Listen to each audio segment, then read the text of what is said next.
俺の無敵のキングクリムゾンは勝利に向かうはずなんだ。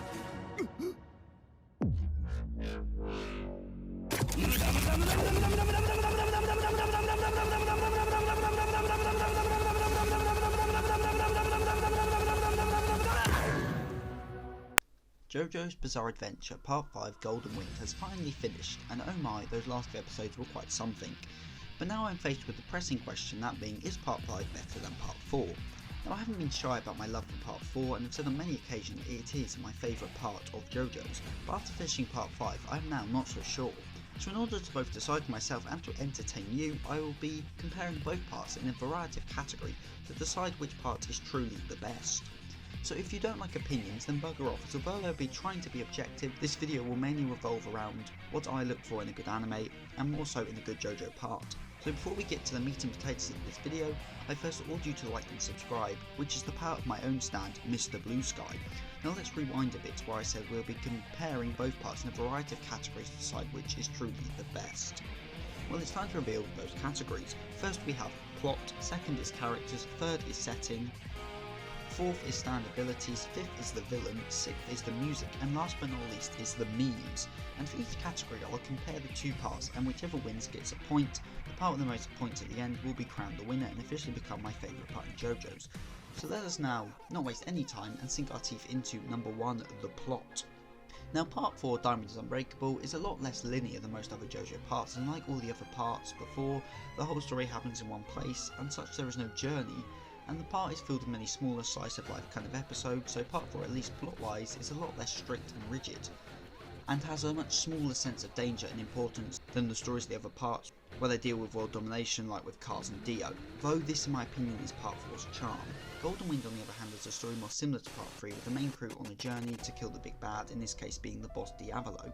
And part 5's story, though simple, has some great themes, especially in respect of fate and destiny. It has a good climax, and like, let's say, part 3 doesn't seem to drag on and get boring at any point, at least in my opinion. However, the plot of part 4 has so much variety to it that I really can't give the point to part 5, as at the end of the day, its plot ain't too advanced. It's just Giorno with Bruno's help trying to overthrow the boss with the added bit of protecting Trish. So point 1 goes to part 4. Number 2 is the characters, which may be the most turbulent part of this discussion, as enjoying characters is a very subjective thing. So I'll just come out and say that I prefer part 5's characters to part 4's, but again this is a very subjective thing. Now if we start with each part's respective JoJo, I prefer Giorno to Josuke. Not that Josuke is a bad JoJo, I just find Giorno to be a better and more enjoyable character. And I know some say he has no flaws and is a perfect character, and yes, that may be true, but I still prefer him nonetheless. Then with the Jo Bros, again I prefer part 5, as although I feel Koichi and Okuyasu go through better development than basically any character in part 5, I just prefer Abaku and Bruno, those two being my favourite Jo Bros from part 5. Also I'd like to just point out Trish's development in part 5, as it is something that I don't see many people discussing, and in my opinion is up there in quality with both Koichi and Okuyasu's, as she goes from a girl wanted by everyone who acts like a spoiled brat to fend off the danger of the world, to a confident person who will forge their own purpose and truly become a member of Passion. Then in regard to recurring characters, part 4 has Jotaro and part 5 has Polnareff. Now Jotaro is my favourite character in JoJo period, so I'm going to say that in this regard part 4 is superior.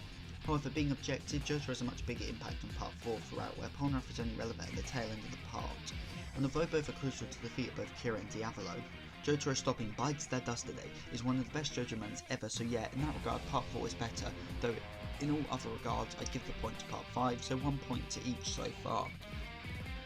Let's see who takes the lead in round 3, the setting. So part 4 is set in Morio, a fictional Japanese suburban town, and part 5 is set in the real life country of Italy, travelling to many places like Naples, Rome and Pompeii.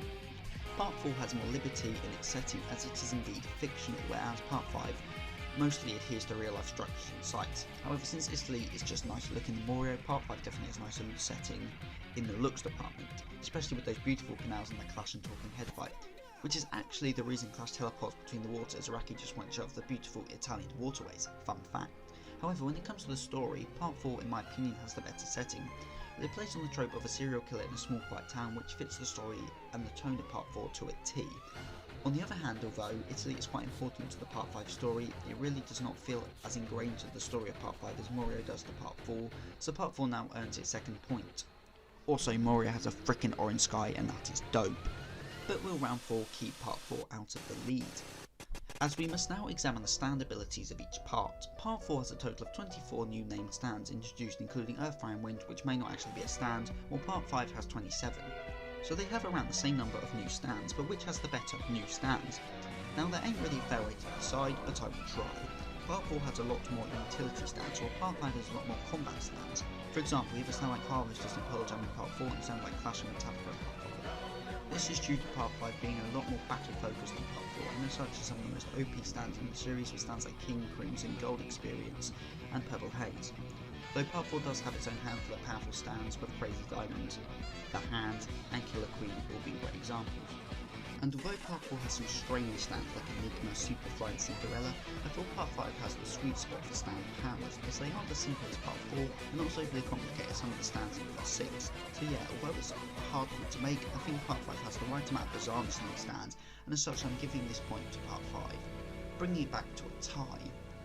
Killer Queen, King Crimson. Round 5 is all about the villains of JoJo's, these being Kira from Part 4 and Diavolo from Part 5.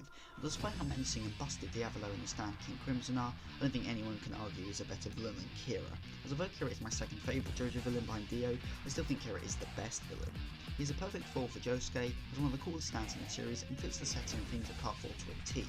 Kira, his personality and everything about him is stellar, and for a while he's the main character of Part 4, at least in my opinion.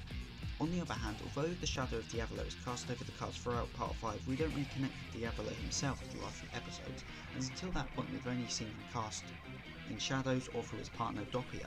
So this round is a no-brainer, another point to Part 4. Music is up next, and this is something that only really applies to the anime adaptations of these parts. However, music is, in my opinion at least, one of the best parts of the JoJo series, and for a while I thought JoJo's theme was the best I've ever heard in anime until I heard JoJo's, and yeah, Part 5 takes it just on that one. Though to be fair, Part 4's Kira's theme goes with anything, Josuke's is absolute fire, and of course JoJo's theme does return. But yeah, Part 5 wins on the music front. As another point, my two favourite JoJo OPs are both from Part 5, so yeah, we're back to Neil, which trust me, I didn't plan for, it just ended up this way.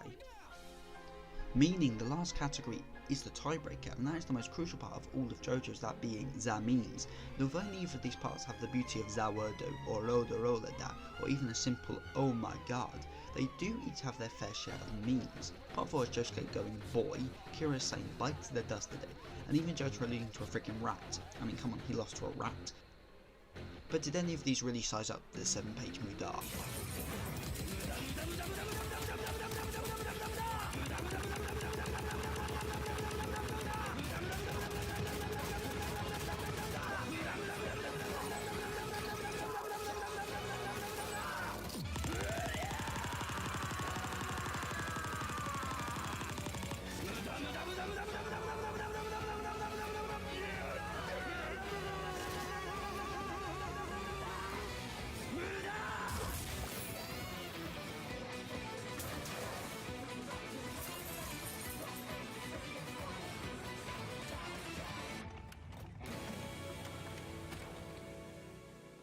No, I don't think so.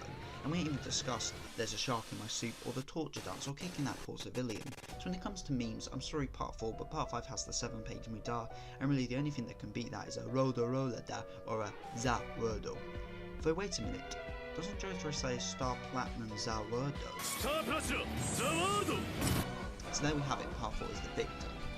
Though to be serious, I would still have to give Part 5 the point for memes, leaving the final score as 3 points to Part 4 and 4 to Part 5, meaning that Part 5 is now my favourite JoJo part and has also bumped Part 4 in second place.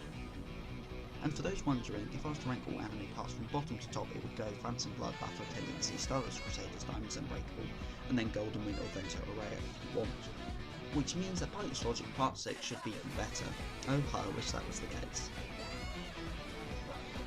By the way, all this is just my opinion. It is fine to like Part 4 more than Part 5, just as it's okay to think Diavolo is better than Kira, although that is wrong. So if you disagree, then tell me why in the comment section below. And with that, I would like to thank my own stand, Mr. Blue Sky, so you must now like and subscribe. And go follow my Twitter. So until next time, I've been Seth the Sim, the Deadly Sin of Geek, and I am signing out.